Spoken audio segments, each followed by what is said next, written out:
जय श्री कृष्ण, जय श्री राम। राजा दशरथ प्रजा का पालन पूरे विधि विधान से कर रहे थे। पूरी तरह से वो नैतिक नियमों का पालन करते थे और राजा होते हुए भी राज ऋषि और मैं ऋषि की तरह आचरण करते थे। इसलिए वाल्मीकि उनकी किसी भी गुण को छोड़ना नहीं चाहते और बार बार कभी उनके गुणों की और उनकी राजनीति की चर्चा वो मनु के साथ करते हैं। तो आज किसके साथ करते हैं उसे हम आज के श्लोक में जानते हैं।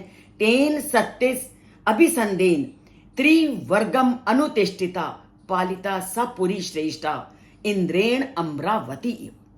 अब कल तो उन्होंने क्या कहा था कि वो पूरी तरह से उनकी नगरी का संचालन वैसे करते थे जैसे मनु पूरी सृष्टि का संचालन करते हैं, अर्थात पूरे विधि विधान से हर एक व्यक्ति के सुख और दुख का ध्यान रखते हुए। और आज वो अपनी नगरी की तुलना किस तरह कर रहे हैं तो उन्होंने बोला धर्म, अर्थ और काम, ये तीन गुण हैं जिनके माध्यम से कोई भी जो कार्य है वो पूरी तरह से चलता है। चौथा होता है मोक्ष। मोक्ष जब ये तीनों गुण पूरी तरह से चलते हैं तो व्यक्ति अपने आप मोक्ष की ओर अग्रसर हो जाता है। तो इसलिए दशरथ ने धर्म, अर्थ और काम इन तीनों पर पूरी तरह से विधिवत पालन करने के लिए वो अपने राज्य को प्रेरित करते थे और खुद भी उन नियमों पर चलते थे। इसलिए आज जो वाल्मीकि ने इस श्लोक में उनकी तुलना की इंद्र की अमरावती नगरी की तरह।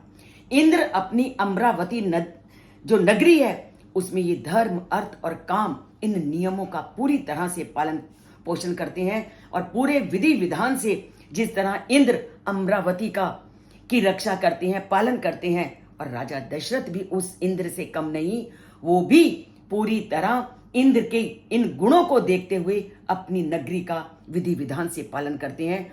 पूरी तरह से वो ये चीज देखते हैं कि हर व्यक्ति धर्म, अर्थ और काम इन चीजों को भली भांति नियमों के अनुसार इनका पालन करे, क्योंकि जब इन तीनों का विधि विधान और नियमों से पालन होता है तो वो नगरी अपने आप ईश्वर की ओर उन्मुख होती है।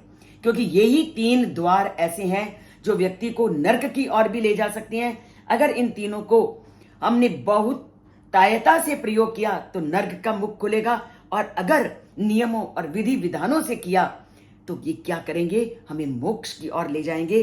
तो राजा दशरथ ने अपने राज्य में इस तरह व्यवस्था की हुई थी कि पूरी तरह से धर्म, अर्थ और काम का सभी लोग सुचारू रूप से करते थे।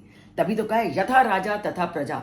अगर राजा इन नियमों को ध्यान में रखता है तो प्रजा भी उसी के अनुसरण पर चलती है, उसका पालन करती है।